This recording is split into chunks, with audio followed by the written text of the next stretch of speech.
Welcome, ladies and gentlemen, to another episode of A Better Podcast with Kenny and Jeff in the blue corner, wearing the gold and white trunks, hailing from parts unknown. We know where we live.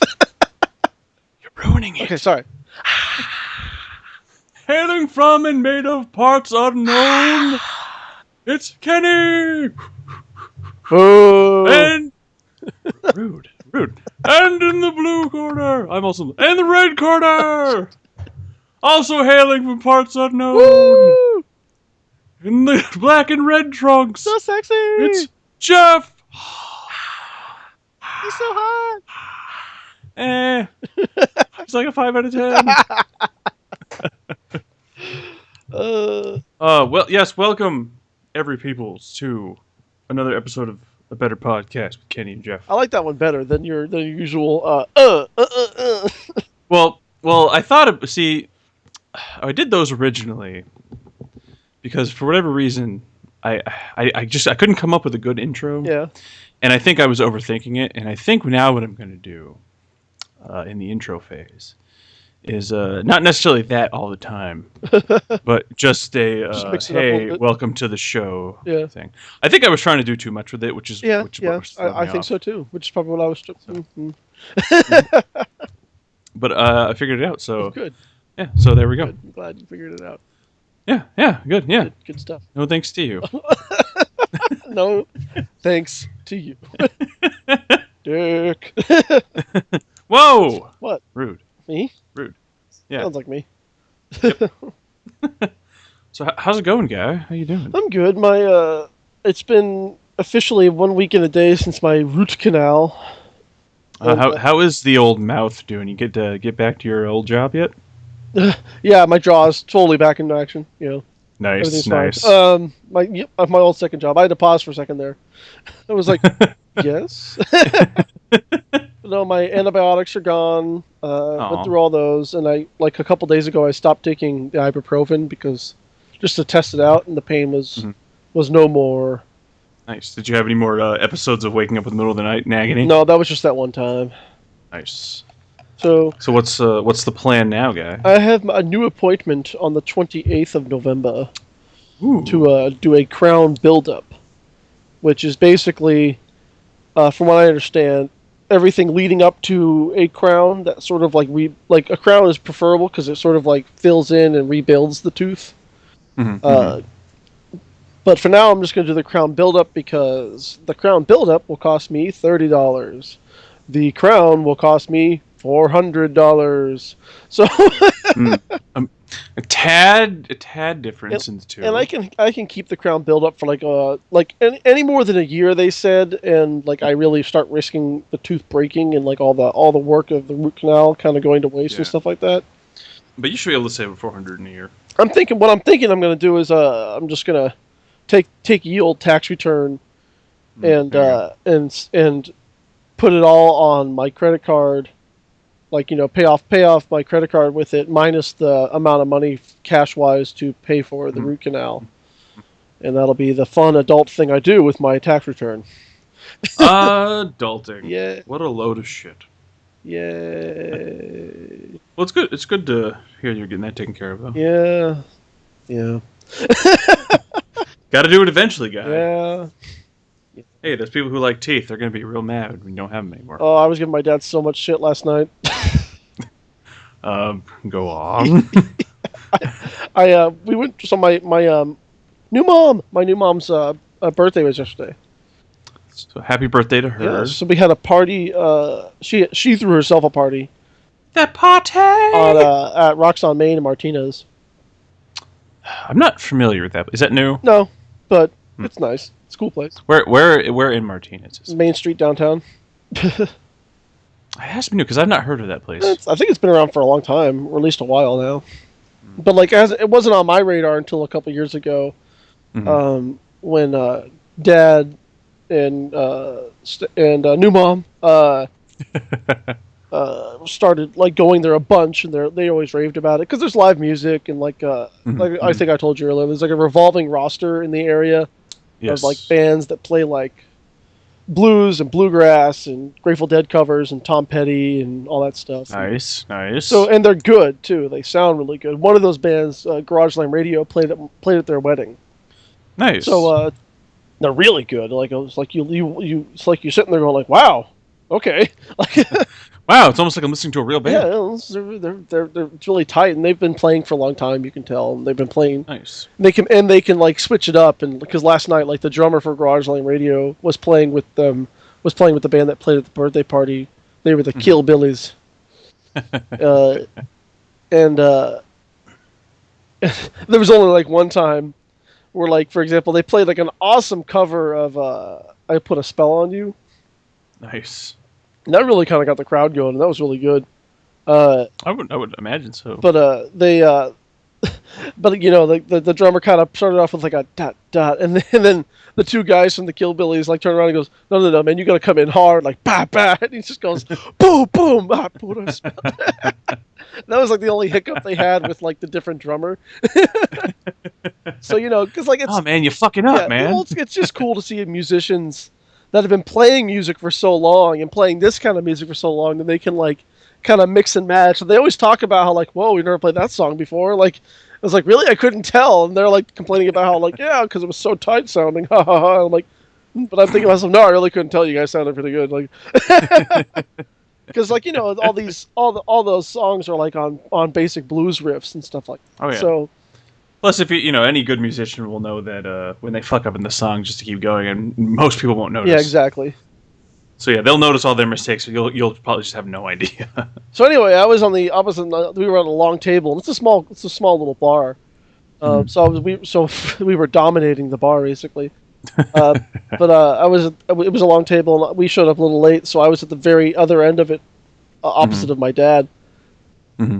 And so like from all the way across the table, I was like, it was after dinner, so I just happened to look over, and I thought he had this big ass like thing in his mouth, like this, like he had this like you know when you got like some food stuck in your teeth, and I was like, oh man, it looks like he lost a tooth, and he did. Oh god, one of his front teeth. How did he lose a tooth? That's the thing. He goes it was kind of like 3 days ago it started to hurt, and then like 2 days later, it like at that night at the party, it just broke off. Fell out. Oh wow! And he's like, "What the fuck?" Like, and he called, that would be my reaction. He called the dentist today to try and get an appointment. Like, yeah, my tooth kind of hurts, and I'm wondering what's going on. It feels a little loose, and you know, and then boom, just fuck it, falls out. So that was that. Wow. Is he going to be able to get it repaired or I guess replaced? He's going to have to probably get a bridge or something put in there, something like that.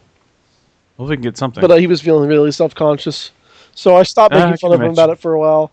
after a bit, you know, you got to get your ribs in. Oh yeah, you can't let that go. You can't let that go to waste. Me and my uncle kept making the joke that like, because he's married now, it's like, Dad, when she comes at you like that, man, you just got to put your hands up, right? You got to make sure you got to guard the face, you know, like. No, that's my meal ticket. Use the crab block, you know, like, come on. Give her the crab block and the crab jab. Crab battle.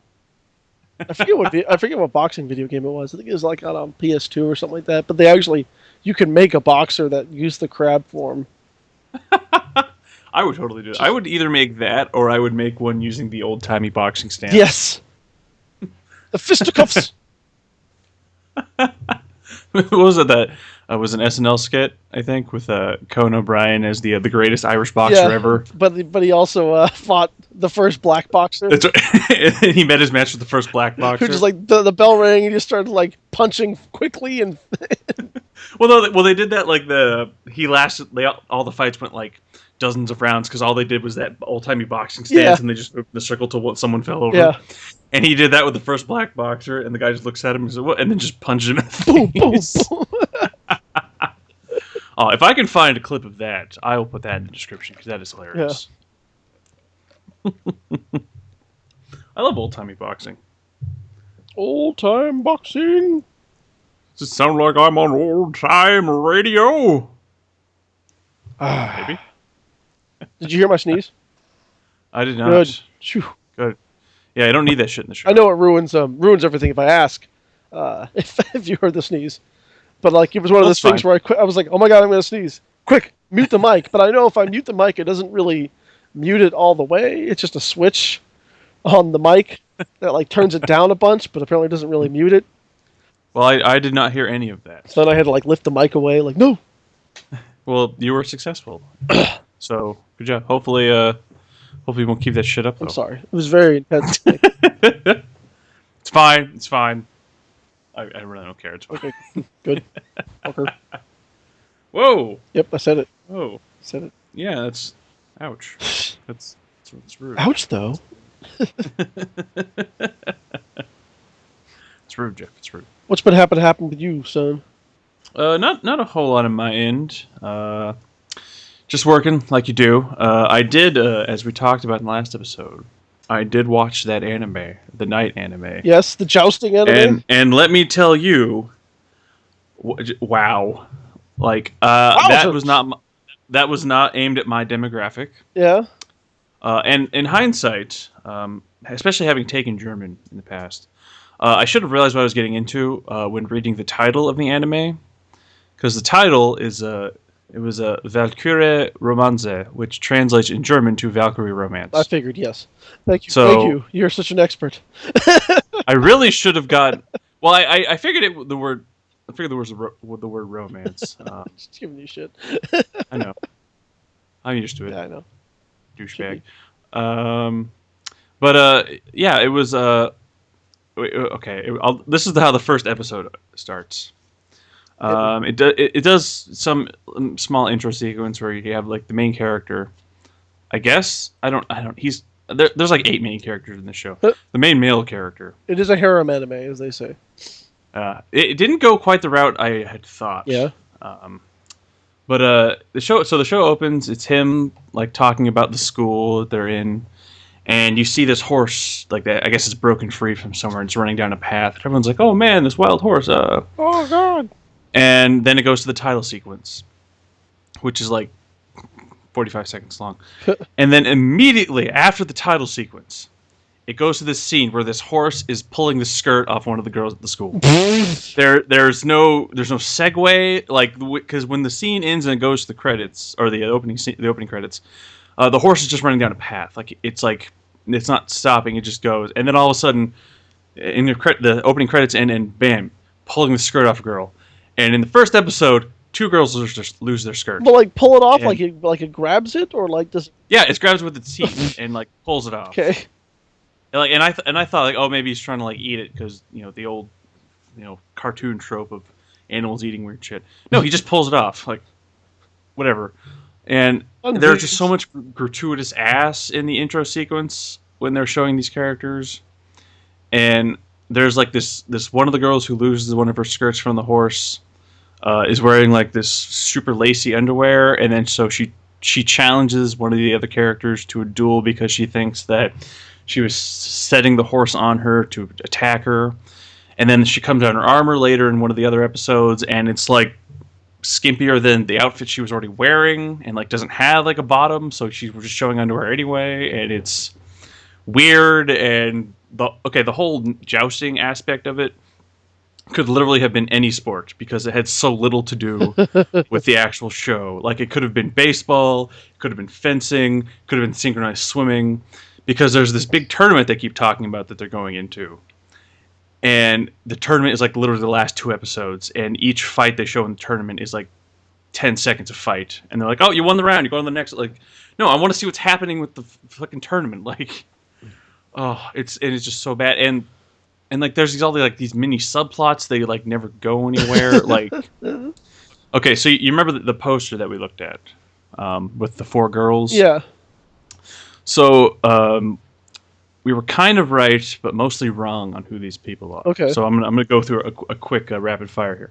So the blonde girl on the left, she is like the top candidate at the school, but she's actually really nice. Okay, so she's not like a bitch.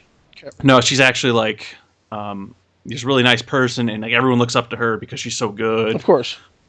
but because she's so good, she doesn't have a lot of friends, so she's super lonely, and that whole trope. Of course. And I will say a side note. So the harem portion of this anime is not the characters aren't trying to get with this dude in a romantic sense. Yeah. They're so the big lighter, the assistant that they're all supposed to have. None of them none of these characters have one, so they're all trying to get him to be their big lighter. Okay. So that's where the harem aspect comes. All right. And so then there's the pink-haired girl who is more or less, I guess, the main female character. But she's not a childhood friend. She's not a childhood friend type? No, but she is like that. She starts off like being really klutzy and bumbling and becomes like really good and places second in the tournament. Spoiler. I ruined it. No, I'll never get to watch it. Damn you! I'm sorry. I'm sorry. I'm sorry. I am sorry. I'm sure I'm sorry. I'm sure I'll feel sorry. So she's kind of like she has like that childhood friend aspect in terms of like being really goofy and like bumbling around him. Yeah. But she's not actually a childhood friend. And then the girl on the right, the brown hair, the brunette, she's kind of like quirky and spunky, but she's also like super determined and is trying to win the contest. Because she's responsible for her sister being paralyzed. Oh God! And I made a really bad joke about that while watching the show. There's a scene where the two of them are she's pushing her sister around the wheelchair in this garden area. She's pushing her around. Yep, just like get out of my way, bitch. Get out of my way, cripple. So she's like wheeling her sister around, and the main male character is like, "Oh, hey," and like they're just talking, and the main or the brunette character is like, "Yeah, my sister and I walk around here all the time," and I'm like, "Well, one of you walks around here." And I said that I'm like, "Oh, I'm going to hell." Yeah, you are. Mm-hmm. I'll see you there. I'll save you a spot next to the AC. You're a bad man. I'm a horrible person. Bad man. So she's super determined to win because she feels responsible for her sister's injury. And she wants to impress her father, who used to be a great jouster, but then her sister got injured, so he hates jousting now. And he's like, "Oh!" During jousting? What's up? Did her sister get hurt while jousting? They don't really show what happened. They just show like the aftermath of her going to the hospital. But my guess is from a conversation in the show, her sister and her were like their father wanted them to follow in his footsteps. So my guess is they were training. Both steps? Yes, her father was a horse. God damn it, I'm funny. Well, yeah. Anyway. That's funny. I'm funny. So my guess is they were training, and she probably had a Christopher Reeve moment, and so she's paralyzed from the waist down. So that's why he hates jousting now. Christopher Reeve moment. Yeah, she fell off the horse. Why couldn't you just say she fell off the horse? Why do you got to bring the late Christopher Reeve into this? I don't see the difference. Why couldn't we just give him stem cells? Well, you saw what happened in this episode of South Park. He goes crazy. Hackman. So she's determined to win because she feels bad, so she has to win for her sister. But then I guess she kind of like there's like a Jesus moment where like at the end of the like so is it a Jesus moment or come the Jesus moment? No, it's like an actual Jesus moment in the sense that well, wait, what happens is the brunette and the blonde they're in the semifinals. Okay. And they're facing off. So match ends and the blonde wins because she's the best. And then her sister like comes down because she's like gets knocked off the horse. She gets knocked off her horse because she gets hit really hard in the lance. And her sister like comes down and she stands like the girl who got knocked off the horse stands up and her sister's like standing up and kind of walking. So she's all of a sudden not crippled for a moment. What? Basically, like I guess she was like so overcome with joy that Noelle, that's the brunette's name. Yeah. Like she did so well and tried so hard that she had this like adrenaline moment where she kind of stood up and kind of walked a little. She's been receiving stem cell therapy. Exactly. And then there's the small gray-haired girl who we thought was going to be the really quiet, shy, quiet type. Yeah. Turned out she's like some kind of like jousting prodigy and like is like really angry and like but really good at jousting and like kicks ass and has this like cool black armor and so she's not really quiet and shy, but she is reserved. Is she like vengeful seeming and stuff like that? Not really. What like it's more like fits of rage. Not really. I mean, she is pretty quiet, but not like in a shy. I still think she might be like a yandere type character. She might be, but she's quiet and reserved because I guess something happened with her parents when she was super young. I guess her mother died, so that's why she's super quiet. But she's also like when it comes to jousting, like tremendously good, and he does kind of help her break out of her shell. Yeah, so those are those four characters on the poster. He actually isn't really useless as a human being, as I would have thought, being the type of anime it was. He's actually used to be really good, but I guess what had happened was he had an injury while knighting. Oh, okay. Well, knighting around. He was just knighting around. Knighting around. So he can't bring himself to become a knight anymore, which is why he's he's going for the big lighter role, because if he doesn't do it, they're going to kick him out of the school. Oh no! Can't have it. There was actually a genuinely funny moment I found where they at one episode they go, I think it's when they go see the brunette's sister for the first time. She's doing like this tarot card reading for them. Okay. And she does it for the main male character, and the fortune comes out basically he's like gonna fall in love, or I think basically fall in love with someone who's close to him. Yeah. And two of the girls are with him, and they're asking like, "Oh, who are you closest to?" And they're expecting him to say, one of the females' names, and he's like, "I guess James." And James is the guy who owns the stable that he works for. Yeah. So he's like, "I guess James." That hot dude over there. And then then they don't like that answer, so then they start saying something about him liking the horses. And he's like, "Well, I like the horses, but I don't like them like that." I don't like them yet. Give it time. Yeah. So there's that. So I thought that was a pretty funny moment, but that was the only one in the show. And spoiler alert: the blonde, of course, does win the tournament because she's the best. But the pink-haired girl, who is apparently some kind of jousting prodigy, because she'd never jousted before the show started, and all of a sudden is like the best ever. Yes. I don't know. Seems really far-fetched. I am the best ever. Even for this show, it seems far-fetched. She beats her and wins the championship. So she was the third championship in a row that she's won. Oh, good for her. So she's real good. I'm trying to think what other notable things happened.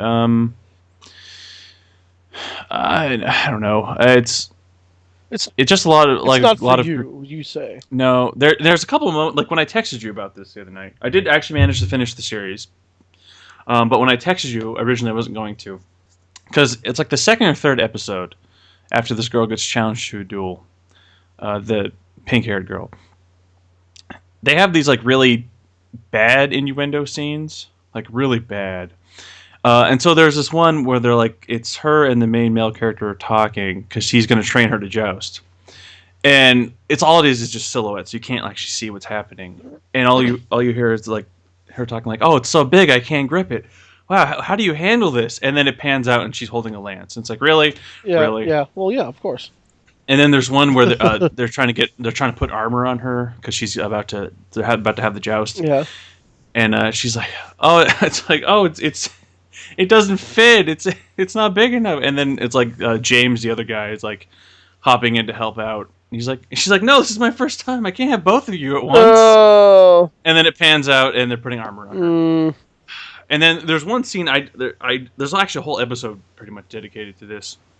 So, one of the girls who's not in the poster, I guess she's an exchange student from Japan, because I guess it's supposed to take place in Germany. I think because there's a lot of German language that they use. The Japanese do love throwing German languages into their anime. Yeah, I mean it fits for the setting of the show. Mm-hmm. It's weird because there's like there's no real like difference in a lot of things that are happening, so it's hard to tell like who's not from the area and who is. So the episode opens with I think she's a black-haired girl is like training with a katana for some reason, because I don't know why. Yep. I don't know why she has a katana. She's got a katana, Kenny, because she's the black girl. I guess she must be the Japanese one. Well, she is from Japan. She also her armor does look pretty cool, but it has an obvious samurai motif. Of course, because fucking Japanese stereotyping themselves. But she's training, and it starts to rain really heavy, so she runs off into a nearby windmill to wait out the storm, and she runs into the blonde girl. Celia is her name, and I think she might be gay, the black-haired girl, because every time she thinks about or sees Celia the blonde, she like completely just loses her shit and is like, oh my god, oh like, my god, I love you. Yeah, so I don't know if it's like severe admiration or she generally is in love with this character. I don't know. But either way, it's neither here nor there. But so like she runs in this windmill and sees Celia and she's like, oh my god, and she's like trying to compose herself. She's like, I can't keep acting like this in front of her all the time. And then she sees Celia undressing because of course the rain and your wet clothes. You don't want to stay in your wet clothes. So what happens essentially is these two characters end up naked in the windmill, and then they huddle together for warmth. And then of course in Soviet Russia we keep together to keep warm. and then the storm. Kenny. it worked for them. They're still alive. They survived the whole show. It must work. And then they're like, oh, the storm's passed. Let's put our clothes back on. And of course, luck would have it, they put their clothes on the gears that are now turning and taking their clothes away. So now they're naked in this windmill. What are we going to do? And it just so happens that their clothes waft down the river because somehow they end up in the river. I don't know. And one of their bras ends up wrapped around the ankle of the male main character. So he goes off to find like who owns this bra, like because that's the thing you do. Sure. And eventually he stumbles across the windmill. I don't know why he goes into the windmill. I don't. And they're like, "Oh my god, what do we do?" So their brilliant plan, because essentially it's a grain mill of sorts too. Okay. So their plan is what they do is they cover themselves in flour and pretend to be statues. So he will go away. However, he does. Perfect crime. However, he's like, "Oh man, these statue looks really familiar," and proceeds to like super fondle one of their breasts, like full on. Yeah. And like he pokes it and he's like, oh, what? It's so soft. And then he just like full handful. And of course the black hair girl freaks out because she's suddenly getting fondled. Yeah, well, I would be upset too. And then cuts all his clothes off because she has a sword on her still. But why would she cut his?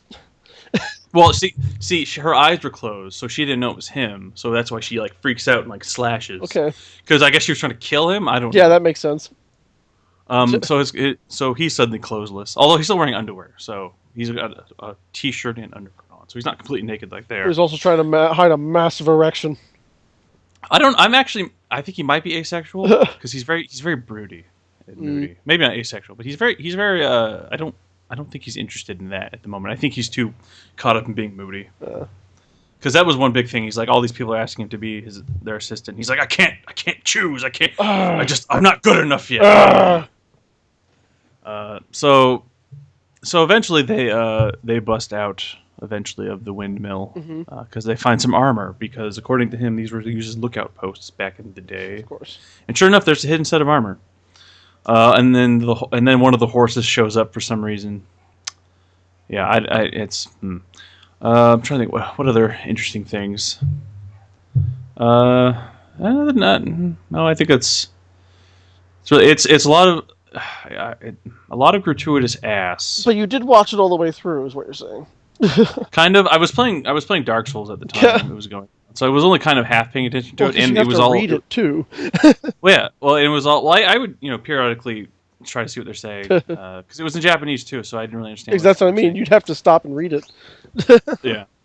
So I mean, if something weird happened, like if I read like into some text and it didn't make sense, I would be like, whoa, and I would rewind the scene. But yeah.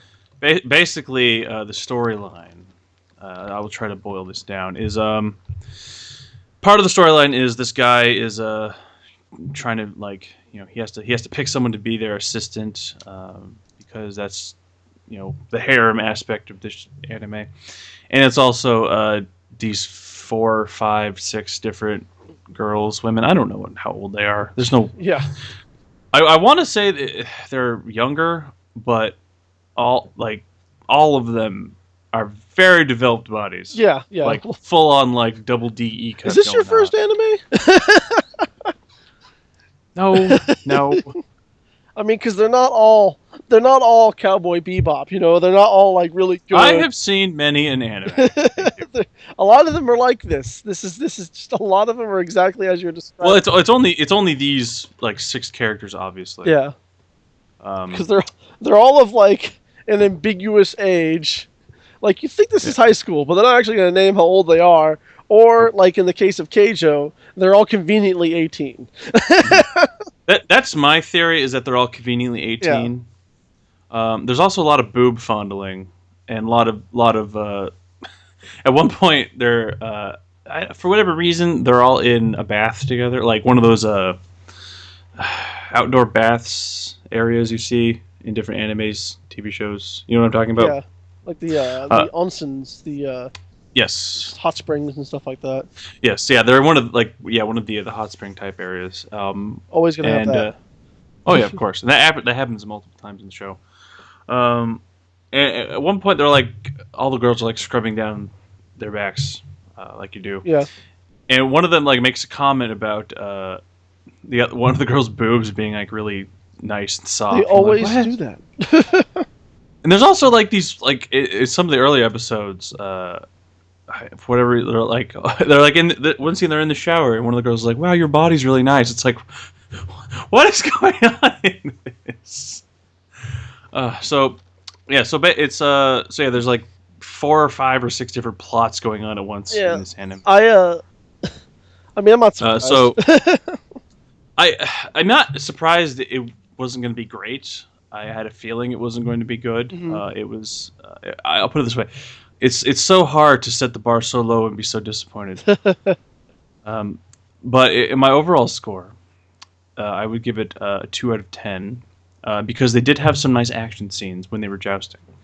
And I thought there was one, not really funny, but I don't know how to describe. Like, there's one scene where the black-haired girl and the tiny gray-haired girl are having an unsanctioned duel because they're mad at each other for some reason. Ah! And she's like, I have to use it. And the black girl goes like, I should use this technique, but I haven't mastered it yet. Oh, no! And all it is a double thrust. Like, she goes in, thrusts one time, it misses, and then she rears back and does it again. Mm. Like, that's not... I don't know how you haven't mastered that. Like, and then when she duels Celia, I believe... And she's like, I have to, I'm going to use this other technique, and it's just a triple attack. Like, so it's just another thrust on top of the other 2 you did. Well, like, what else can you do? I mean, like... Well, that's the thing. It's like, I thought, like, is she going to, like, swing the lance? Like, what else is she going to do? But I guess I don't know. I guess I expected more. The way they were describing it, I thought it was going to be more than just her thrusting twice with the lance. I watched the newest episode of Keijo. I will say, before we go into that, score, I would give it 2 out of 10. I think we got that. And like I said, some pretty good action scenes and some good CGI. I like CGI. I will say though, if for the demographic and the type of anime type of person this anime is aimed at, it would just be easier to watch hentai. Really, probably a little more satisfying, I guess. Yeah, it's. I mean, if you're gonna go that far anyway, you may as well just go. This is not something you really watch for the plot. Yeah. And if you're just watching it for the attractive anime girls, just watch hentai. It's easier. So this is only really for you if you're just really into jousting. Well, Kenny, I mean, who's not into jousting? I mean, I was, and then I'm not anymore. I thought I was. Turns out I was wrong. So that's my opinion of Valkyria Romanze. Don't watch. Don't watch. It's a no for me. I was watching the latest episode of Keijo that I can watch on Crunchyroll, and I decided after watching it that I've removed it from my queue. I don't need to watch anymore. How many episodes did you get in? 5. And how many total are there? Only 5. Oh, there's only 5. Yeah, it's simulcasting right now in Japan. So. Oh! I thought it was full out. No. It's just Yeah. So Gotcha. They were having a basically a tournament between the upperclassmen and lowerclassmen. And which classman was our main character? They are in the lower class, and they're all the same year, mind you. It's just like there was like some sort of like entrance exam, and all the people in the upper class rated higher. Like, gotcha. So it's much like Attack on Titan in that way. Yeah, they have a different curriculum and everything. That's like that's less about like boot camp. That's less boot camping and more about technique, because I guess they're already good enough to not need that stuff. Makes sense. I mean, they sound like they're all pretty good at their upper class. Yeah, sure. So they're having this race between two. They call them. Did they explain why they call them races at any point? No. Okay. And I'm not. I'll likely never find out. They were having I think it was called outfighters. That's the type of. There's outfighters and infighters. And infighters. Oh no, infighting. Infighters are Keijo racers, players, whatever. That like individuals. Yes, individuals that will like use like brute force to push people off. And they tend to be more buxom because of that. Well, I mean, you got to use what you get. Yeah, exactly. So they got big boobs and big butts. Mm-hmm. Then there's outfighters that use more speed because they're basically not as well endowed. So they're speedier characters. Gotcha. So they're having this outfighter duel between like this really fast outfighter and this other outfighter from the lower class. And she's in the outfighter in the lower class is really handling herself. Now, mind you, this one of the most popular techniques apparently for an outfighter is called the butt gatling. Oh, that reminds me. I was looking at pictures for our previous episode. Yeah. And I looked at pictures for this anime. Apparently in the manga, it's called the vacuum ass cannon. Yes. That's what that. I don't know which name I like better, ass or butt cannon. But they have the Gatling butt or butt Gatling. Basically, like she just shakes her butt and thrusts it out to her opponent so quickly it's like there's like a ghost image effect going on. Like, oh my god! Ah. See, to me that just sounds like rapid fire crop dust. And they are, and they're like there was like a 30-second scene where there's just the two of them back to back with their butts just colliding at high speeds. So I couldn't. It was hilarious and terrible. And then like the last 30 seconds in the match, the lower classman girl she takes. She uses her secret technique that she developed to go faster, and like she goes activate W acceleration, and the W stands for wedgie because she pulls up her one-piece bathing suit and just gives herself a wedgie so her butt cheeks are out all the way, and that's like KO Ken attack, like times 10. Like she's suddenly so much faster because of her movement, and she's just like, oh my god. So I decided that I would no longer watch Keijo. I think I've gotten everything I can out of it. Yeah, I don't foresee much. I mean, more really. I was merely curious, like when I watched the first one, and then like it just kept happening. I was like, I don't know what to do with this. I suppose I'll just keep watching, like, whatever, like it's not hurting anything. But then after, yeah, wow, I didn't know what to do with myself. So yeah, that's one of those times like you turn the computer off, you go walk down the street, and just kind of think about your life for a minute. Yeah, I was like, I don't need this anymore. So let's just. I don't need to do this to myself anymore. Gatling butt cannon. They were dueling Gatling butt cannons. I don't. Again, that just sounds like she's just like rapid fire ripping ass. Like I don't know how else you would describe it. It's pretty much that. I mean, well, not like the farting part, but yeah, it was rapid fire, right? I don't. It was amazing. But that's the thing. Like when I think cannon, I don't think like I don't know flapping butt cheeks. I think of like just ripping ass. Like I said. Well, like the problem is like obviously like we're talking about demographics in anime. Like obviously, that show is made for young boys who will, Yeah. Yeah, it's like the like late middle school, 8th grade to like early high school demographic. Yeah, like basically, let's face it. There's some kids in Japan that are shamefully and quietly jerking off to the show every week. However, like, there's nothing sexy about what I saw. Like, that is not what sex is. And that is not. Hey, I like a girl who has that much control over her ass. It's just like there's just nothing good about it. So I don't know. So I decided that was all I needed to watch, and now I'm done. You're not gonna finish up your show? No, I'm not gonna finish up that show. I've been watching too much of the baseball one instead, which I am. Well, so I would say then, based on what you have seen, what would you give this as a score? The Keijo show? Yeah. Yes. Oh, probably. What is your overall final impression? I mean, I'm gonna have to give it like a 2. The story isn't good. The sport isn't good. The characters aren't interesting, and it's just really a farce, like the whole thing. So it's just not worth it. Except for, watch to like the 4th and 5th episodes so you can see the dueling butt cannons, and then just call it a day, because it's not going to get any better than that. Like it just doesn't. So just move on after that. So you would say pros are hilarious butt-related things. Cons are everything else. I don't know what else to say. Like, it just wasn't. Yeah. For better or worse, it will stand out in my mind always. Yeah, I haven't even seen it. It's kind of standing out in my mind. It's like what's been seen cannot be unseen. I think I want to try and find a way to like make a GIF of it. So I could show you. I do think there are some websites on the internet you can make GIFs out of video. I'm gonna have to try. I'm gonna have to try. I'll figure it out. So we can post it at some point.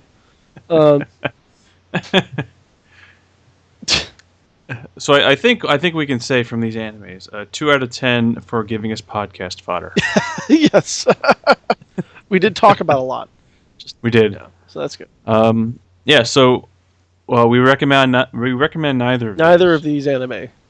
Do not watch unless you are following the demographic yes. of 12 to 15-year-olds who aren't confident enough to look up free pornography, but still want to see attractive anime ladies. On the other hand, though, Ace of the Diamond. There's only like 4 girls in the whole show, and they hardly ever get any time or character development. Did you say they were the equipment managers? Yeah, they were the equipment managers because women equality and. Well, to be fair, based on what we've talked, sausage fest. So. To be fair, though, based on what we've talked about, they seem more equal than the other women. Yeah. Yeah. At least they get to keep their clothes on, and like it's true. And before this big tournament started in the show, the summer tournament. The coach of the baseball team gave the equipment manager girls unis to wear for all the help they've been giving them, so they get to wear actual. Are they on the team now? No, they are wearing team jerseys though, but they're in the stands still. They don't get to they get to watch. They don't get to. Yeah. Oh, that does remind me. Quick diversion back to the Night anime. There was one episode that. I feel like I need to talk about for a second. So before the tournament, there is some kind of like beauty contest that goes on for these women. Sure, why not? And there's a rumor spread that the main male character is going to pick to be the assistant of whoever wins the contest. And so the whole beauty contest is you come out in a bikini or some swimsuit, and then you display a talent. Okay. And then you get points, and you're voted on, and then the winner is crowned at the end. So the talents range from cutting an apple off the host's head, which I guess a talent, to eating spicy food. Like the first girl comes out and she cuts the apple off the assistant's head or the host's head, and everyone's like, "Oh, woo, yeah." Kenny, I think you really liked this anime. I did not. You did. Actually, I really didn't like this this part of it because So they go through the girls, and then the blonde girl Celie comes out, and comes out in a bikini, and before she can even perform her talent, she's declared the winner because obvious reasons. She's the most popular chick in school. She's the most popular. She's the president of the student council. She's of course the best knight ever. And I felt really bad for her because when she's like getting all these cheers and applause and everything, she says to herself, "Oh, they don't want to see my talent again this year." I'm like, that's so sad. Aww. So that particular moment stuck out in my mind, and because speaking of equality, I thought I should mention that. But anyway, back to the baseball anime. Well, actually, that was about it. But speaking of things that stick out in your mind, Kenny, you were young once. Nope, I was born this age. Kenny, you watched the original Power Rangers on television. I did. I remember one time watching the Power Rangers, and in the middle of the show, you remember how like back in the day they would randomly change what number of the channels were? Yeah. Like TBS would be like 21, and then like now one day it'd be like 28, and like they wouldn't really tell you. Yeah. They did that in the middle of an episode of Power Rangers once, so I never got to see the end of that episode. Aww. I think you can watch them all on Netflix. I probably can, but I'm just like there was no warning. Just all of a sudden, nope, this isn't this channel anymore. But in any case, the folks over at I Am 8-Bit, if you remember the art book I bought back in college, I do. They have not only have they made more art books, but they also have a whole like online store now. I guess they've really kind of boomed. Nice. Doing video game related stuff and pop culture related stuff. But they have bought the rights to do this. They put a couple tracks from the original '90s Mighty Morphin Power Rangers series. Nice. Like the theme song and thus onto vinyl.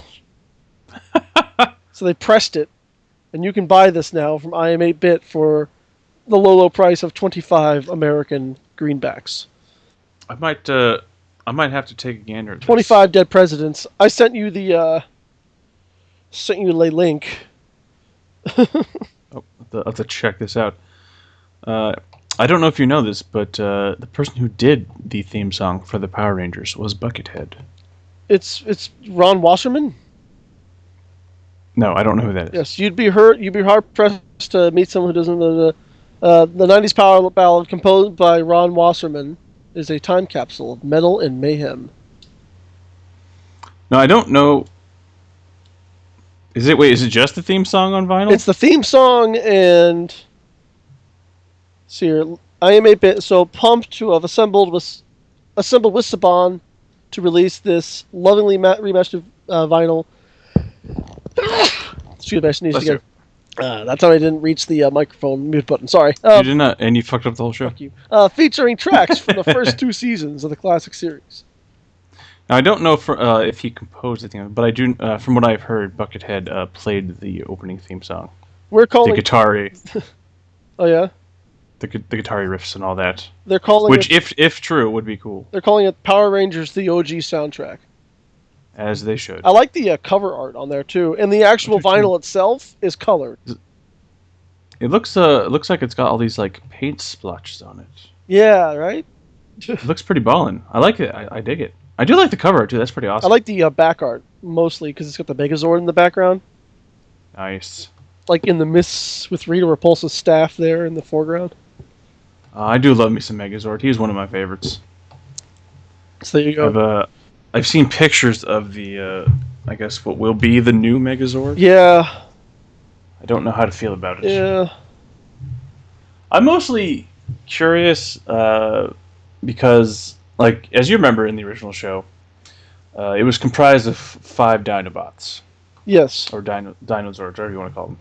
I don't see how the new one will do that, and I don't.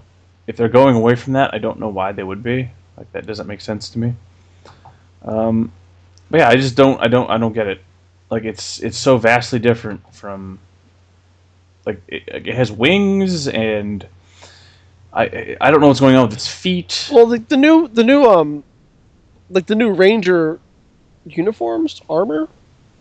like I would call them armor. it like grows on them, like it's like its own sort well, of. They all kind of look like Iron Man. Yeah, well, but like it's like organically so. Like Iron Man looks like a bunch of like well, it's like the extremis. I think extremis armor, because at one point Iron Man develops a suit that like is basically nanomachines in his bloodstream. Yeah, that's kind of what this is. It looks like. Yeah. Whereas in the TV show, you could definitely see it was a helmet, and they took off the helmets. But like in some shots, you could see they try to hide the zipper by coloring it the same color as the suit, but you could see the zipper. Yeah, that was a pretty good example of classic '90s costuming on lowish budget TV shows. I don't know. I guess you can call it low budget, but yeah, there were some pretty bad instances of costume use. Yeah. But yeah, it was But yeah, but I mean, even then with that, like, I just don't know why the Megazord looks so different. Like, well, they're just trying to make their own look, you know. Yeah, but you can still because now I'm wondering, like, are they even going to have like the Dinozords? I think so. Because I just don't see how any of the Dinozords are going to like what they would have that would form to create this thing. Because it looks like just one robot. I don't know, but I will say this movie is going to be terrible. Oh, it's going to be bad, despite the fact that Bryan Cranston is in it, and in that awesome. I forget her name right now, but she's great too. She's playing Rita Repulsa. Elizabeth Banks. Yeah, she's awesome too. But this movie will just not be very good. And I swear to God, if it does not have Alpha 5, I'm gonna flip shit. Aye! Fucking love Alpha 5. Didn't he get replaced by like Alpha 6 at some point? And he lost like his frantic. I don't know. Let's see. Oh, I'm googling Alpha 6. I'm vamping while Kenny Googles. Gonna vamp some more. I've already googled it. Vamp. Does no one can see that, but I kind of just glared at the microphone. I don't see anything about Alpha 6, so he might have gotten replaced by something else. I feel like at one point he gets upgraded or something happens where he's no longer like a huge spaz, and he just like talks like normal, and he's kind of like annoying and a jerk. Possible? I don't. It's been so long. It's possible. Actually, it looks like. I guess at one point he does get some kind of upgrade, at least in terms of the body. The face still looks the same. I guess what you could call a face. Still kind of looks the same. What you could call a face. Oh, let's check out the wiki. Let's see what the wiki says. What does the wiki say about Alpha 5? Vamping. Okay. Oh, looks like there is going to be Alpha 5 in the movie. Good. I don't have to get mad. Well, outside of whatever anger I'm already displaying. Okay. Let's see. Does he ever get upgraded? He did. He succeeded Alpha 4. Okay. Well, that makes sense.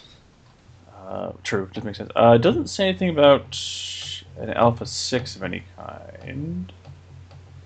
Oh no! Let's see. He was replaced in Power Rangers Turbo by Alpha 6. Okay, so there was an Alpha 6. Yes, but yeah, it looks like in the original series though, it looks like he just stayed Alpha 5. Oh, okay. So, and I'm curious where where did Alpha 4 go? There's not Alpha 4 I recall. I don't even remember them mentioning Alpha 4. I don't know. But let's see, as I'm curious, if my internet would like to function. Let's see what Alpha 5 looks like in the new movie. Now the question is, before we look at it, how bad do you think it's going to be? Do you think it'll be bad, or do you think it'll be like just really awful bad? I don't know. It's just, if he's in the movie, which I doubt he is. Well, it says he's in the movie. It's going to be. There's no information. Although he is going to be voiced by Bill Hader. So there's that. Wow, that's cool. I'm actually pretty excited about that. Wow. Huh. So, but yeah, there's no picture. There's no. His character history is to be added. His arsenal is to be added. Let's see. Notes, portrayal to be added, behind the scenes to be added. So pretty slim pickings on the info outside of him being a main character, according to the first sentence in the wiki. So what you're saying is they're playing it pretty close to the vest. Yep. We're not going to hear a dang thing. So I guess he will be in it, though, because I do have a voice for him. Good. So his ally type. Oh, he has an ally type. He is mentor and assistant. Oh. And he has a gender, I guess. Well, they gave him a gender. Alpha 5 is always... They always refer to Alpha 5 as a he. Oh, no, but I mean, he's still a robot, though. Robots are, technically genderless. Yeah, they're still better than us, so they can be whatever they want to be. I didn't say they weren't. Yep, I'm just saying. What? Back off. I'm off, Kenny. I'm off already. Yeah, you're about to be off. Yeah. The show. No. Oh! I'm getting off. My jeans. Oh, it's not just you there? Yeah. Okay. Oh, thank God. This is taking a Are turn. we climaxing simultaneously again? We are. God, that was so awkward. I wonder how many times do you think that's happened? I don't... What? Did you just ask if yeah, I did. If you think that we've ever jerked off at the same time and climaxed at the same time, but separately? Yep. I don't know. I don't know. It depends on how often we jerk off. Often enough, I guess. I'm just saying. Hey! I don't know. I like what I like. Yeah. Okay, yeah. Good.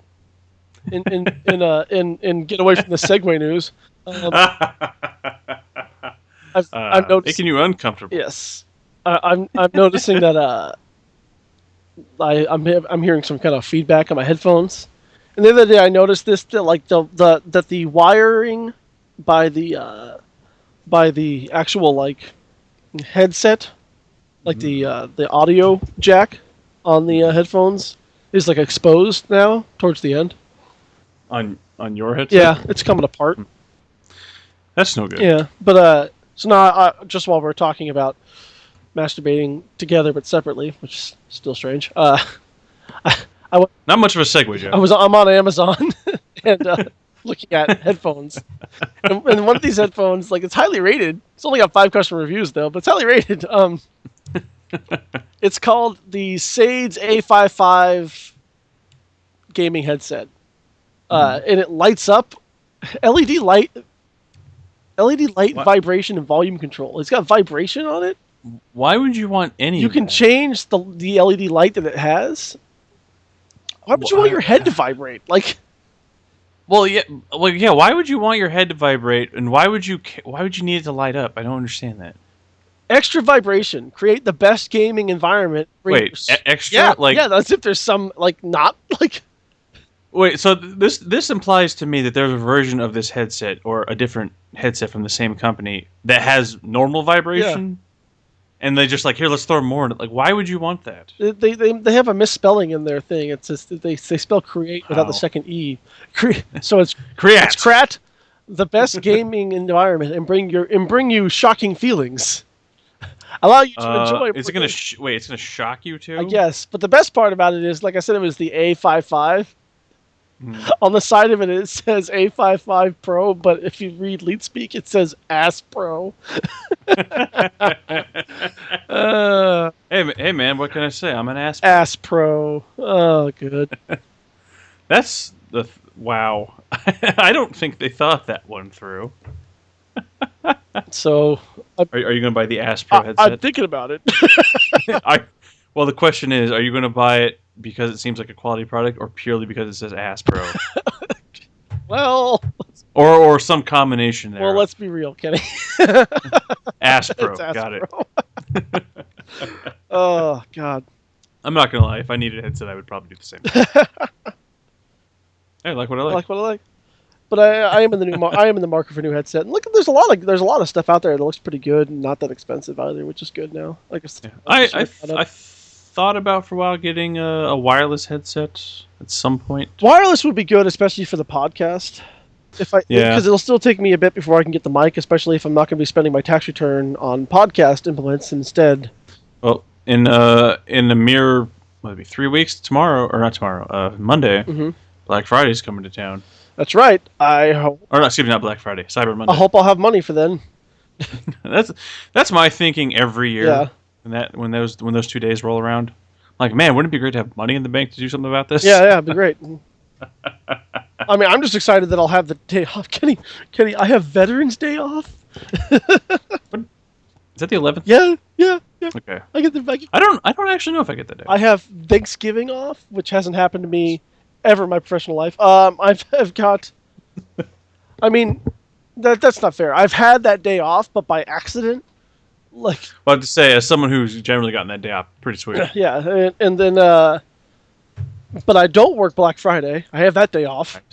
Nice. Like in the week of Christmas, because Christmas takes place on a Monday this year. Oh, okay, yeah, I'm mad about this because both Christmas and New Year's weekends or New Year's days happen on the weekend, like Saturday, Sunday. Yeah. Like, what the fuck is this? This is some bullshit. I mean, this is where I'm at about it. Like Christmas is on a Sunday, but I still get Monday and Tuesday off. So I believe I get Monday off. So I'll be off Saturday, Sunday, Monday, Tuesday. I go back to work for Wednesday, Thursday, and Friday, and then I get the 31st. I get 31st is a Saturday, January 1st is a Sunday, and Monday is the 2nd. I get that off. Nice. I don't know what I get off for the next year because the calendar's not posted on at my work. They post that shit like immediately in my job. Like they're like a year ahead all the time for that kind of shit. I wish. I think it makes more sense for your job to do that based on what you do. Yeah. Secret. Not actually. My job. No. My job. They lack competency in a lot of things, which you would think they'd have a lot of, being that deal with healthcare.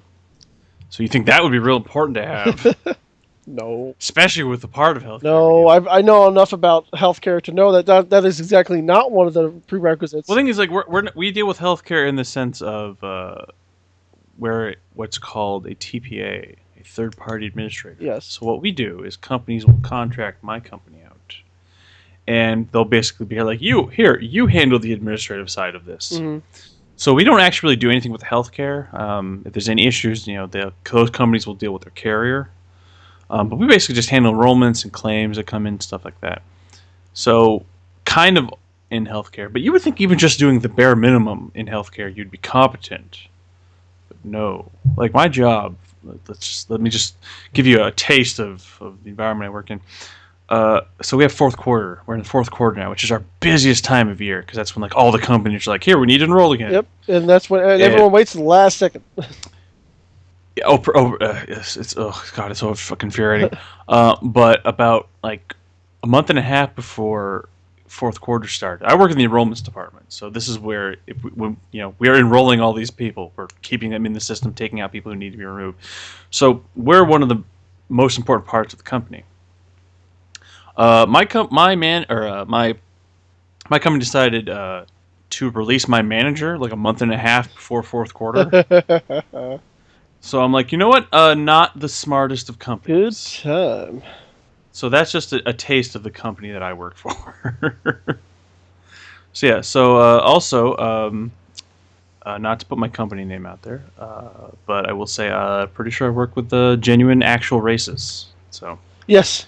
Yeah, I think I texted you about this. Yeah. You want to share with the podcast community? I'll give a bit of a taste. So. As I told you, and I think I mentioned on the podcast, I work with actual Trump supporters, and the three I know that are Trump supporters, I'm sure there's more, but the three that I've identified as Trump supporters are all women, which just fucking blows my mind. And I think it was last week. I believe it was last week or the week before, maybe the week before. I was clocking in and I was listening to two of my coworkers talking about The Walking Dead. How far are you into The Walking Dead? I am caught up. Okay, so spoiler alert: Glenn dies. Yep. And Negan kills Glenn, guys. Negan kills Glenn, just like the book's foretold. The prophecy is foretold. Yes. No, literally, he dies in the books too. So they're talking about him dying, and one of my coworkers, one of the Trump supporters, refers to Glenn as that chink guy. Oh. Like, and she wasn't saying it to be insulting. She was just saying it like, just that's what you call Chinese people. Yeah, like she was saying, Asian people in general, because I think Glenn is Korean, but I believe so. But yeah, but she was just saying it like you'd say like, oh yeah, it's that guy over there, like yeah, that, like that's all, like that's their title, and I'm like, what the fuck? So I sent an email to HR because we keep getting emails periodically saying, hey guys, control your language. Oh, so we're trying. I didn't hear about. You didn't tell me that you acted. I did. I thought about it. I'm like, no, fuck. I'm going to say something. So I sent an email to HR saying, hey, want to let you know my coworker, name withheld. Well, not in the email, on the podcast. Yeah, well, yeah, it wouldn't make any sense to like. Hey, my podcast not telling you, or my coworker not telling you who. Yeah. So I said, hey, my coworker said, referred to an Asian person as that chink guy. But I hesitated at first because the head of HR, who I would report this to, is another Trump supporter. Yeah. So I'm like, what a weird I feel like I need to say something because that's fucking terrible. Yeah. But at the same time, saying something to this person, like, what is that going to do? Yeah. Well, at least you sent an email, so there's like a record of it. Yeah. And I did get a response back saying, thank you for telling us. We'll deal with this immediately. I don't know what happened. I don't know if she was talked to. I don't know what happened. But yeah, I'm like, I don't know what else to do in this situation. So at least I'll report it, and at that point, it's out of my hands because I did my part. Yeah. But it was just the audacity, I guess, for lack of a better word, that you could just call someone that, and like as though it's just a title. Like, yeah, what the fuck? So yeah, and I'm sure other Trump supporters that work there have similar feelings. Not to generalize, but I'm going to generalize. So yeah, that's what it's like to work where I do. And then that was the same person I recently had a conversation with about abortion, which was fun. She said that she, while supports abortion, won't support Hillary because Hillary said at one of the debates, and you watched the debates, I watched the debates. Yeah. Pretty sure this didn't. I'm like 99.9 repeating % sure that this didn't happen. Yeah. She said that Hillary said at one of the debates that she was okay with abortion up to 10 days before birth of the child. That's not what. No. Okay. If anything, that's what Trump said. Yeah, that's what Trump what's said. Legal now. Trump said that's what Hillary was for. Yeah. And I looked it up, and most states, a few states say you can have an abortion up to 24 weeks after pregnancy, but most states limit it to 14. But she said, yeah, that's what Hillary wants. So although she is pro-choice, which, by the way, she said she doesn't know what pro-choice means, while she's pro-choice, she won't support Hillary because of some made-up abortion thing that Hillary said, apparently. And then I'm like, okay, so, like, don't get one. Like, there's your option. Yeah. She's like, you shouldn't be allowed to do that. I'm like, okay, don't get one. Like, I don't know how you can't make it simpler than just not getting one. Yeah. And she didn't like that because in her mind, you need to impose your morals on another person. It was funny though because every time I said this, my manager laughed, which I thought was pretty funny. And then I'm like, okay, well, how does it affect you? Like, even if for some reason a mother does decide 10 days before birth, yeah, actually, I don't want this kid anymore. Yeah. Like, how would that affect you? Like, it's not your child, it's not your body. Like, unless that mother was giving that child to you for an adoption. Yeah. This does not affect you. Instead, do you want like people to call you up and be like, "I'm going to give my kid away. Do you want it?" Yeah. I'm going to abort it. Do you want this before I do anything about it? Just check it. Take it off my hands. Like, hey, anyone want these fries before I throw them away? Do you want to take it off my uterus? What do you say? But then she, of course, made the argument like, oh, so, or she said something like, because basically in my department, there's myself and another coworker who are pro-choice Democrats. There's the redneck, and then there's the an independent, I guess, is the best way to describe my other coworker. So my Democratic coworker and I were trying to talk to this coworker and her weird stance on abortion that made no sense. Mm-hmm. Basically talking about like, like why the choice shouldn't be up to the mother. Like why, the mother shouldn't be allowed to say, oh, I don't want this child, in the early stage of pregnancy. And she's like, oh well, that's so it's okay then. Like if I give birth to a kid and be like, oh, actually this kid's kind of ugly, I don't want it. It's okay to kill it. I'm like, no, that's infanticide and illegal, and not at all the same thing. Because it's not what that is. In the one situation, you're deciding to terminate a pregnancy because you're not ready, or there's medical complications that you can't deal with for either for the mother or for the child. There's a plethora of reasons that a woman is going to go through as to why she has an abortion. Versus, oh, my kid's ugly, let's kill it. Like that's not the same thing. This woman doesn't seem like she should be allowed to make many decisions about anybody, let alone herself. No, the thing that worries me is that she has a boyfriend who has 2 kids. They're really young. They're like, I think the oldest one is 6, maybe. So I'm really worried about. Okay, and this is also why I'm worried. She didn't know when they announced the winner of the election. Oh, how old is she? I'm like, she is.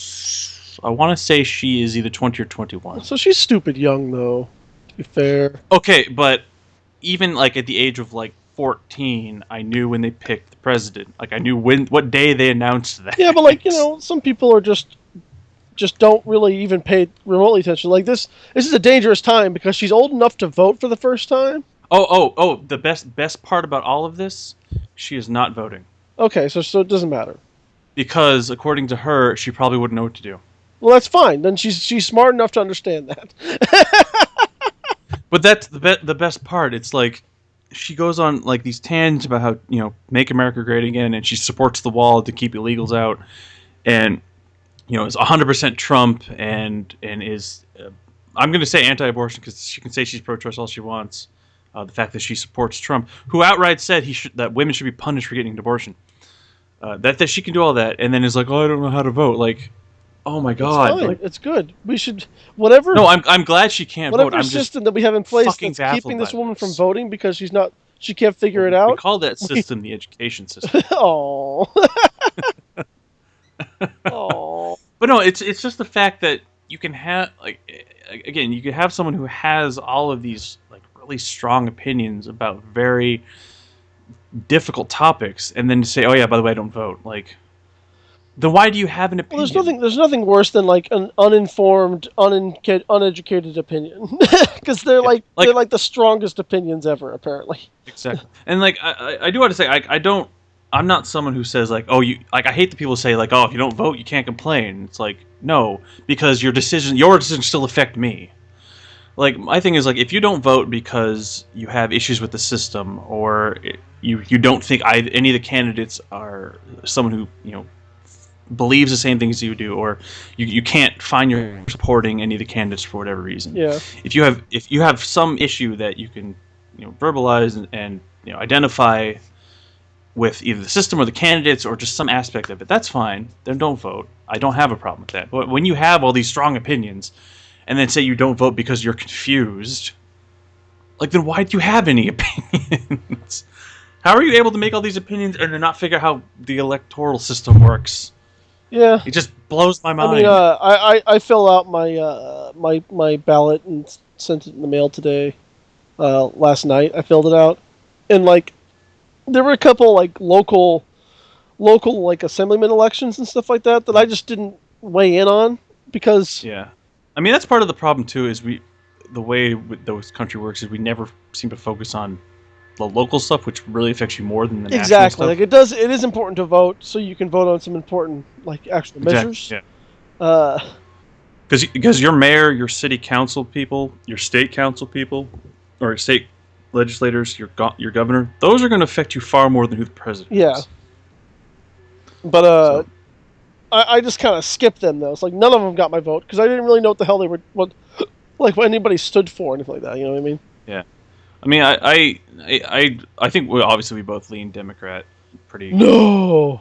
I know, right? Shocking news. I know we could be independents, but we're not. But even then, it's like it's still a dangerous game to just vote Democrat. Yeah. You just don't. You shouldn't just do it outright. Yeah.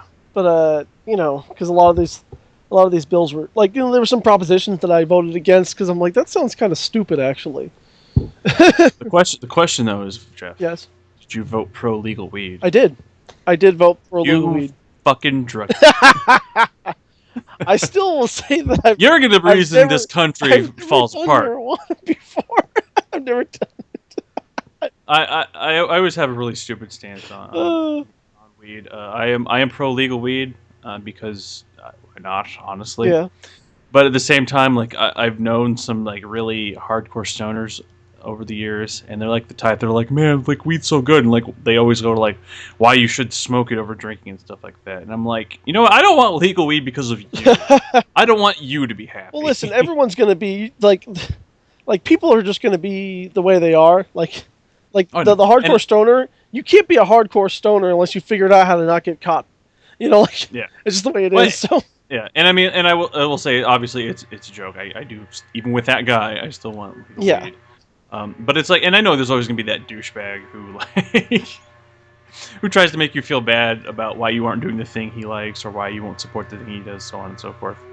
I just, I don't like the guy to be happy.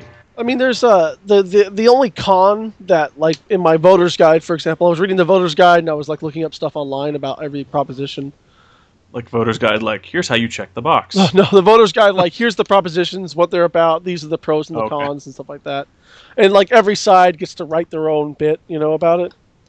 So like the pro side was basically talking about the revenue and the taxes and stuff like that. I mean, like look at a place like Colorado. Exactly, tremendous revenue stream. Going towards education. Like in California, it's going to go towards schools.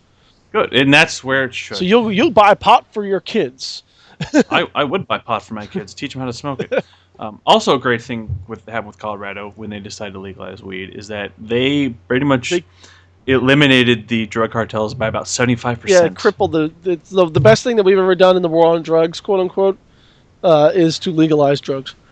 Exactly. Anyway, war on drugs, kind of a failure. The only con that they had written about it in the in the thing I was looking at, like on the negative side was that like DUIs are like we have to like basically people are driving while under the influence of pot, which I am also against. Oh yeah, well if you're driving under the influence of anything, you should not. Yeah, exactly. I get so pissed off because you and I know. We've known people in our past. And people who will like light up in the car and then go drive. It's like, that's stupid. Yeah. And I don't care what you say, like, oh, I can handle it, so that doesn't really affect me that way. No, it does. It does, because you know what you sound like? You sound like someone who's a drunk driver. You sound like, no, I'm fine to drive. Yeah, exactly. Like, you're the one that can't drive. It doesn't affect me that way. It's like, no, it's so stupid. Physically, anatomically, physiologically, yes, it does. I'm sorry.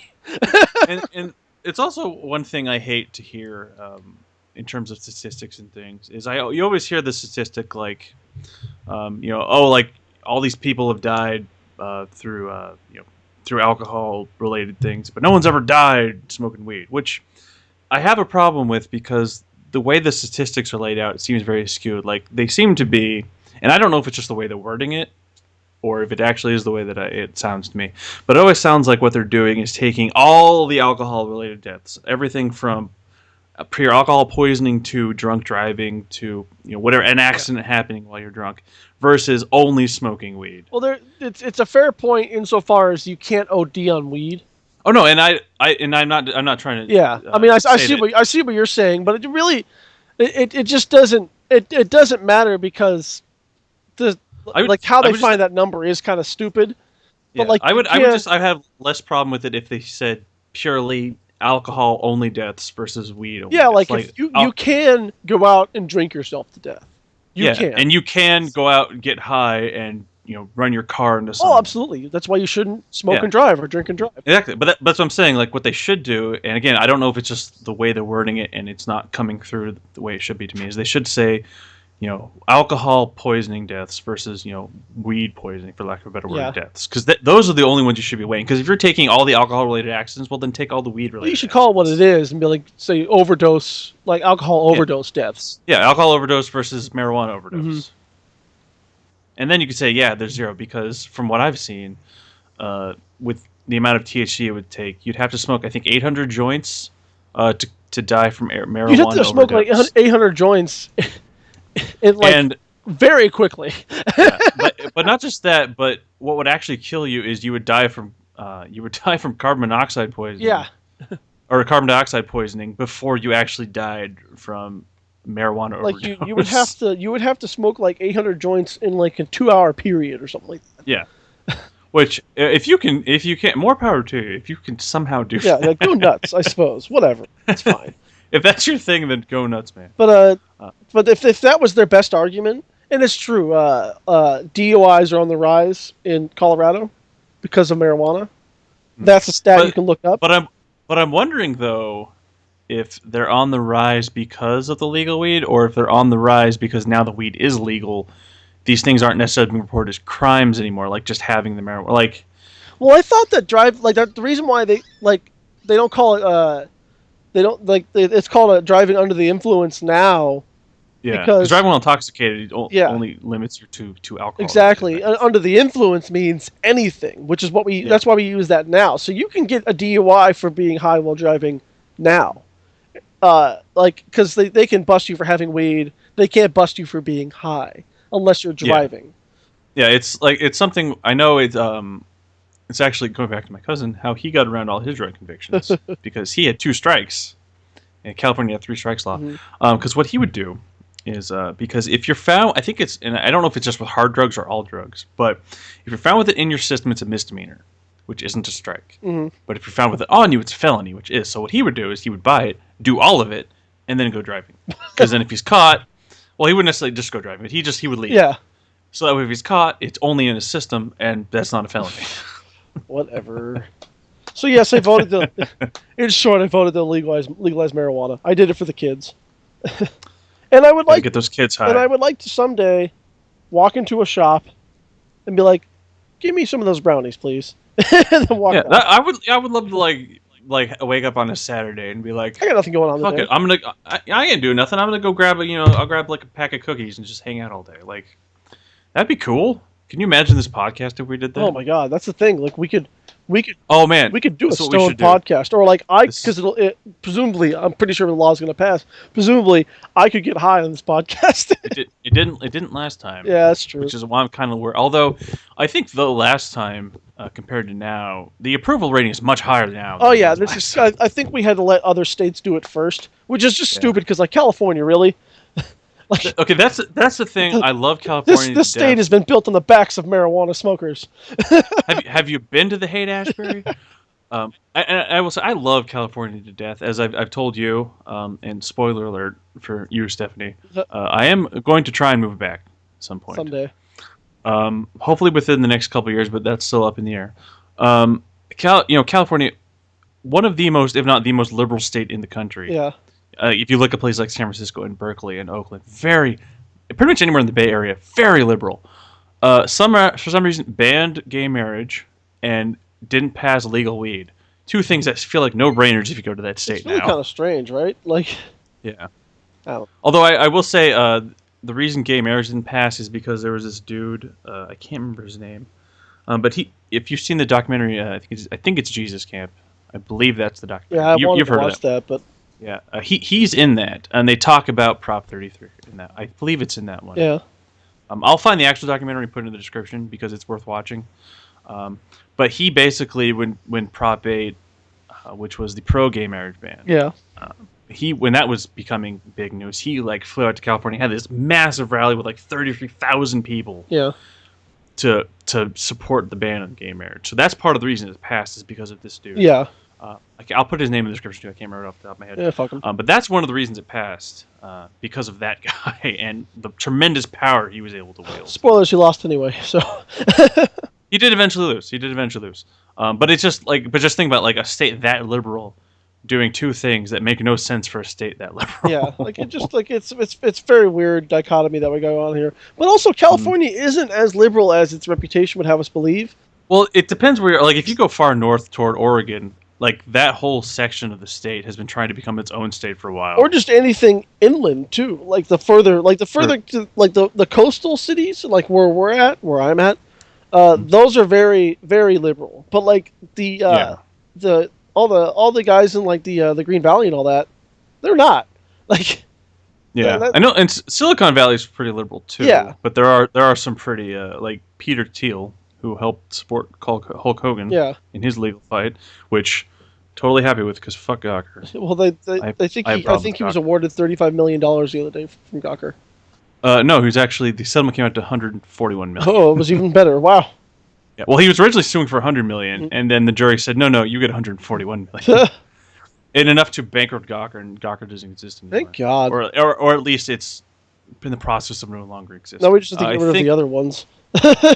Well, I think that whole news group, because Gawker owned things like Kotaku. I think it owned Deadspin. I like Kotaku, though. I have certain problems with Kotaku, which we can go into in a later episode. Yeah. But that whole news group was owned by Gawker, and I think parts of it got bought off. I think actually someone might have bought Kotaku. But Gawker as a media group is gone, or in the process of going. Because they were kind of shit. Yeah. Well, I mean, the whole thing the whole reason Peter Thiel decided to support Hulk Hogan is because about 10 years ago, someone who worked for Gawker released an article saying that Peter Thiel is gay, which is something he had not told anyone. I think he told like a couple close friends, but this wasn't national news. No, this is the only people who knew. It's not newsworthy either. Exactly, and that was the argument he made, because I think he sued them. Yeah.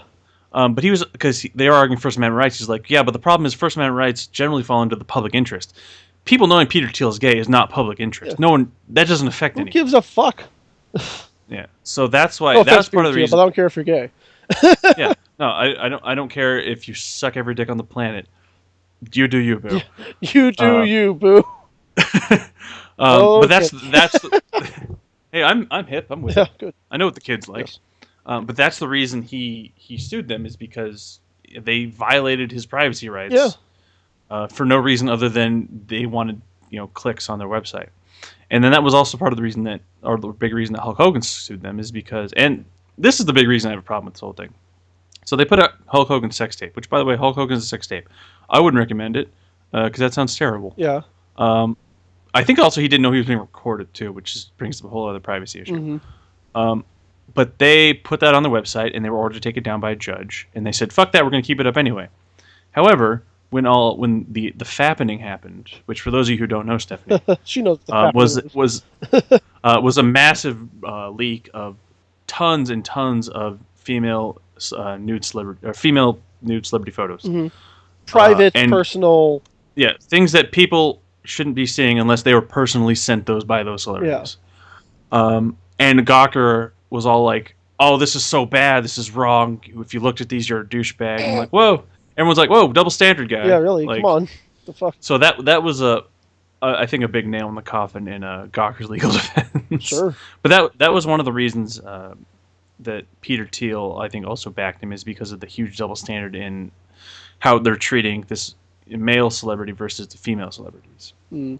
Which I had a problem with anyway, because regardless regardless of the gender of the person whose private images are out there, you shouldn't be doing that. Mm-hmm. You shouldn't be releasing these unless you are given explicit permission from that people to release these things. And if you're told by a judge to take it down, take it down. You're not helping anyone by keeping it up there. Like, again, there's no public interest in seeing Hulk Hogan's sex tape, and there's no public interest in seeing these celebrity photos. Yeah, definitely. Like, neither of these should have been out there. But yeah, so that all being said, I'm glad Gawker's gone. Because fuck Gawker. I hate Gawker. They're a horrible place. How did we get here? We were talking about Peter Thiel. We were talking about... oh, that's right. Yeah. Oh, legalize marijuana. Yes. Yay! Well, we were talking about California being liberal and then not being as liberal as is depicted, and then we were talking about Silicon Valley and then Peter Thiel, and talking about Hulk Hogan. So that's how that all happened. Mm-hmm. 6 degrees of Kevin Bacon. 6 degrees of Kevin Bacon. Yeah. So, but no, I'm hoping it does. I would vote if I still live in California. About to vote New Hampshire. I don't. I think it's outside of the presidency and a couple Senate races, or not Senate races. Just general legislator races. There's nothing going on in New Hampshire. Yeah. It's like no big ballot measures that I know. Although there is one I've seen, Griffin's Law, which I'm opposed. Because on the surface it sounds great. Griffin's Law, for those of you who don't know, you and Stephanie, is a law in New Hampshire they're trying to pass. Banning griffins. Understood. Yep. They're dangerous animals. Have you seen them? They're huge. Yeah, they're scary. I know, right? They're majestic and beautiful, but like, you shouldn't keep them as pets, man.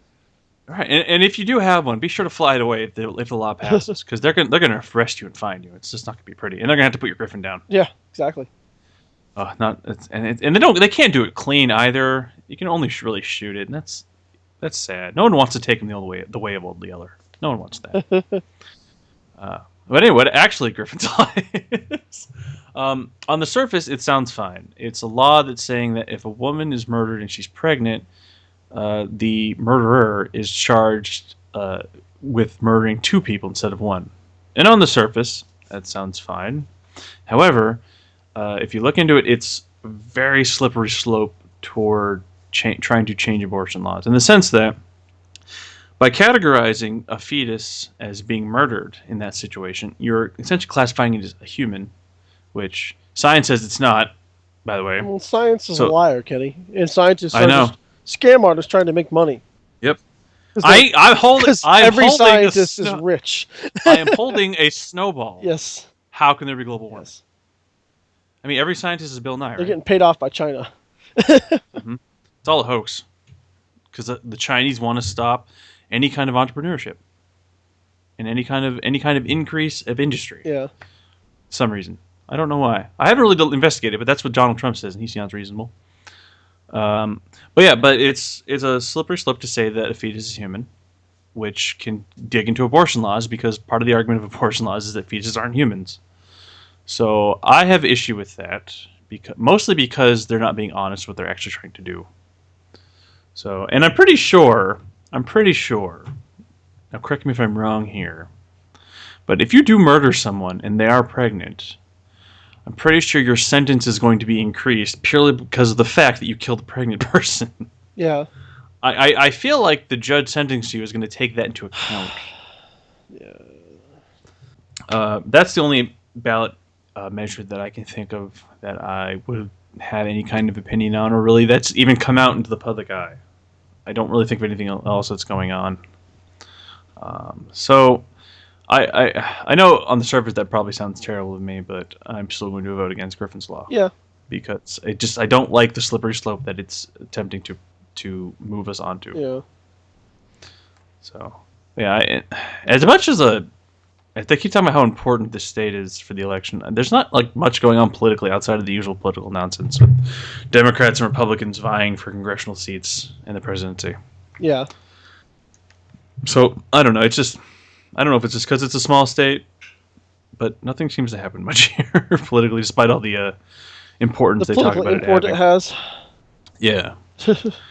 I mean, they keep talking about like New Hampshire being like the most important political state for this election. I'm like, I guess the state's worth like 3 electoral votes. Yeah.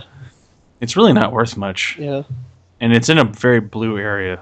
Like I think outside of New Hampshire, Maine is the only potential red state that exists in this area. Everything else is pretty blue, or at least probably going to go blue. Yeah. But yeah. So I don't know. Maybe I'm just biased, not being a native resident of here. I don't know. Oh. But yeah, I will say to talk a little bit about the election. If you're going to the polls and people are trying to intimidate you, don't let them. Don't let them. That's stupid. No, that's also they're not allowed to do that. So call the cops. Yeah, I do remember the thing I wanted to talk about. We were talking about OA. I was listening to NPR this morning when I was driving home, and there's a law that I don't know if it's just a group of Democrats. They just said the Democrats in the piece. There's a lawsuit put forth by the Democrats suing. I don't know if it was suing Trump specifically or just his political campaign. Mm-hmm. Because they were talking about, he's obviously been talking about intimidate voters. He's dog whistling. Yeah. And so they're saying, putting in this law, they put this lawsuit forward saying, don't do that. You can't do that. It's illegal. And a judge upheld it and said that Trump is not allowed to do that. His group is not allowed to do that. Yeah. And his group appealed that on the grounds that they should be able to. And I'm like, you just admitted on the grounds of your appeal that you're trying to intimidate people at the polls by saying you should be allowed to do that. Did they win their appeal?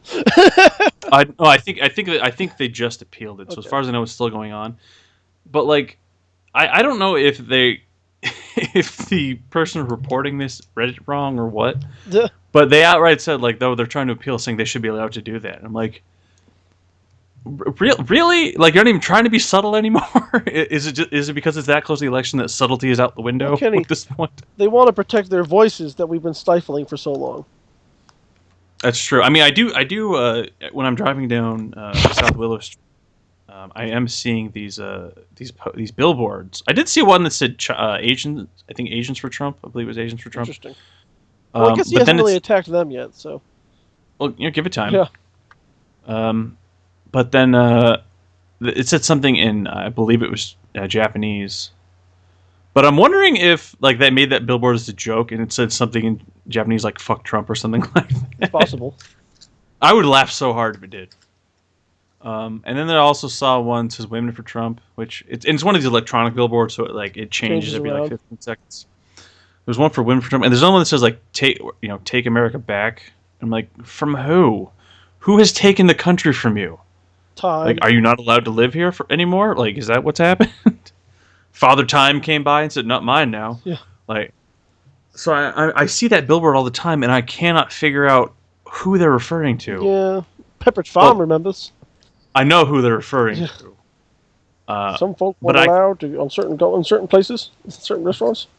Pepperidge Farm remembers. It's the good old days. I did like it was like I think it was Louis C.K. I think was talking about we're trying to like say like gonna make the country great again, like great win, like what are we talking about, like 1981 to 82, like great win and great for who? Yeah. Because I hate to burst the bubble, Stephanie, because I know this really bothers you. But if you're white, country's still pretty great for you. Yeah. Like more or less. Like you're not really harassed by the cops a lot.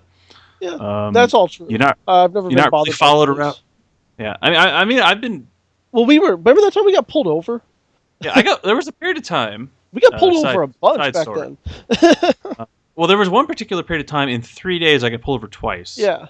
The first time, I think you were with me both times. Yeah.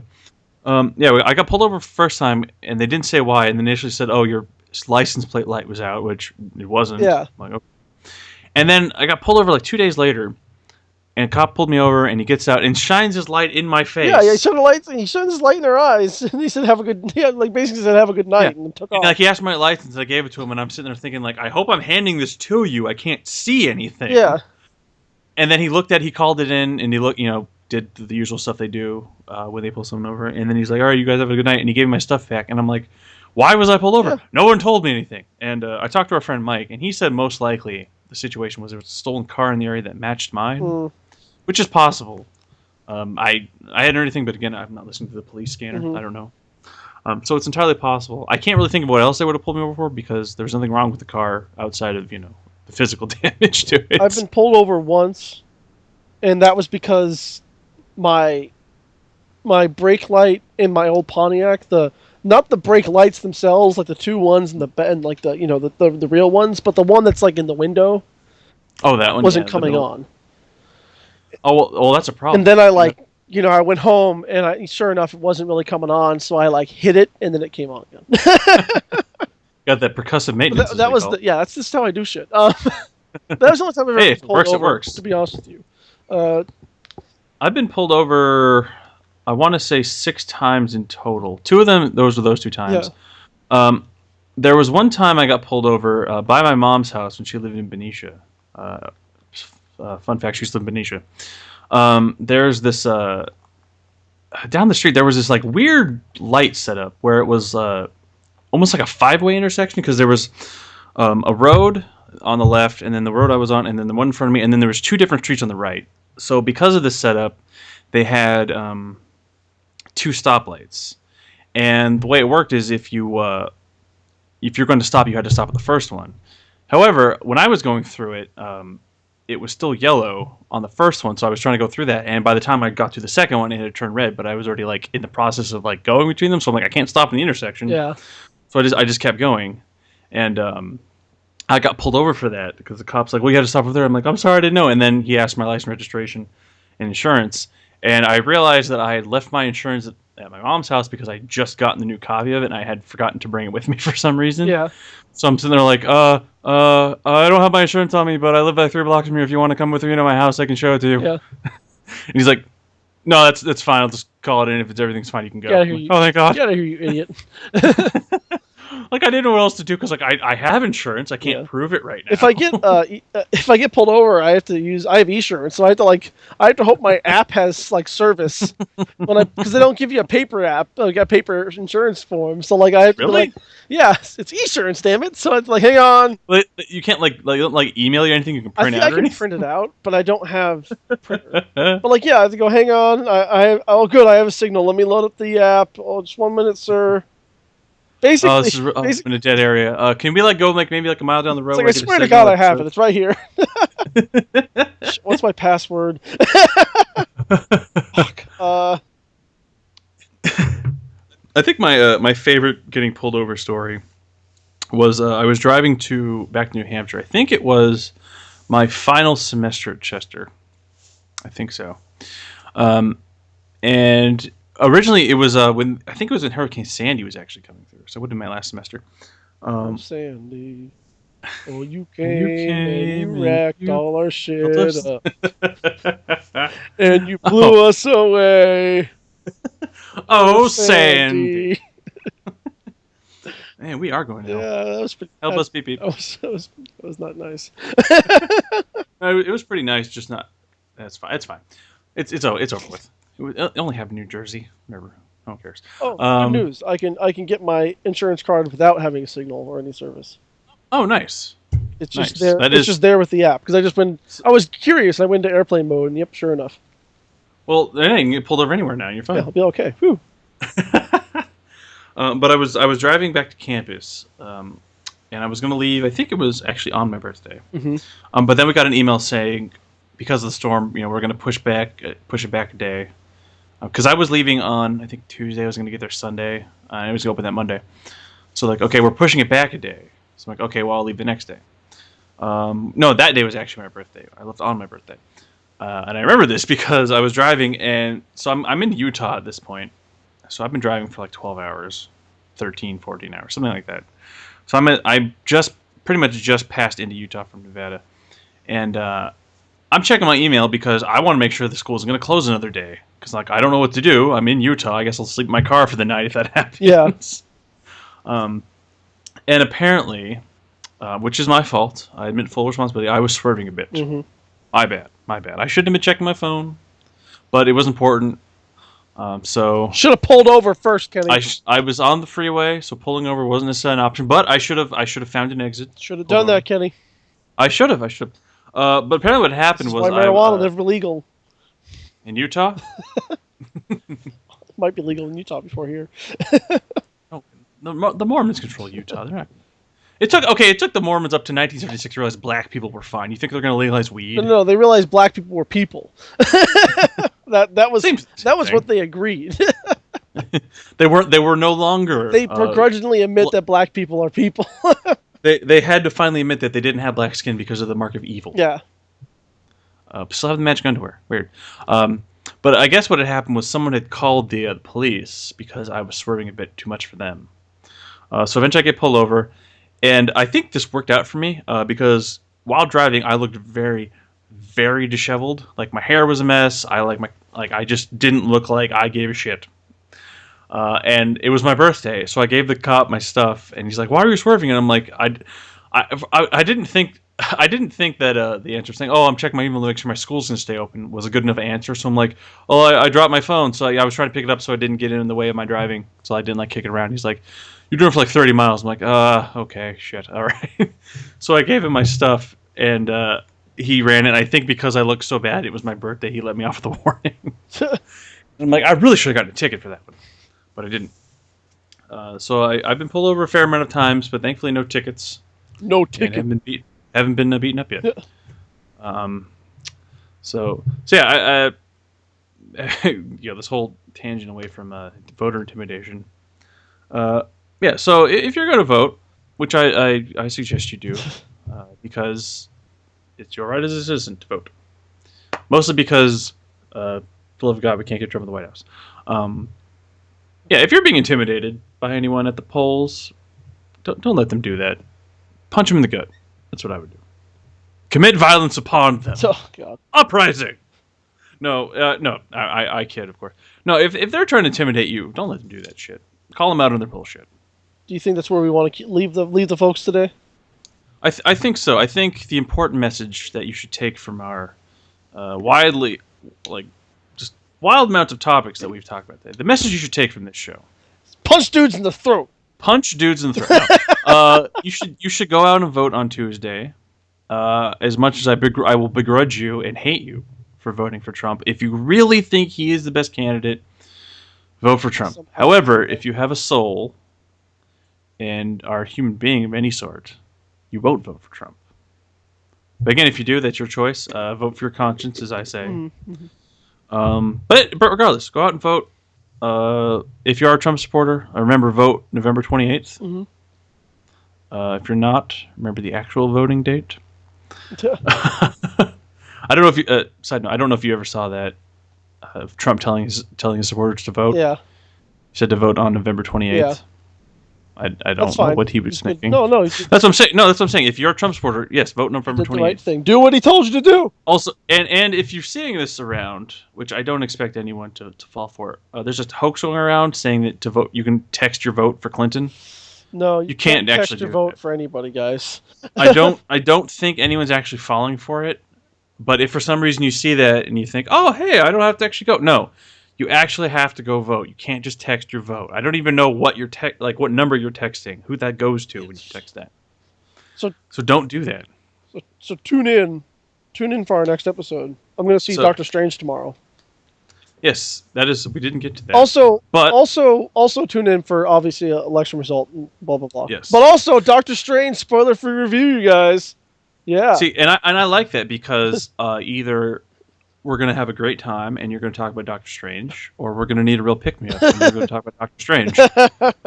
See, that's what we're going to do. So I'll put it this way, sports fans. Tune in the next episode to see what kind of drunk Kenny is. Woo! So again, go November 8th, this Tuesday, go vote. Use your right to vote. Pick your guy or gal and let your voice be heard, because this is America, damn it. Damn it. It doesn't matter if you're white or black. It is actually America for you, mm-hmm. Not just if you're white. But yes, I think that's where we should leave off for the people. And as always, like most times, sometimes, occasionally, I'm Kenny, and per usual, this is my co-host, Nathaniel. Hi. Hi, Nathaniel. No, I'm Jeff. Don't fuck with my brand. Are you Jeff or are you Geoff? I am Jeff. I'm not British. I'm not British, and I'm literate. And I know how to spell. That's right. Calling you out, England. To be fair, J wasn't invented as a letter until colonial times. Well, to be fair, the UK voted to leave. So. Yeah, also that's true. Although it might not happen. We'll talk more about that next week.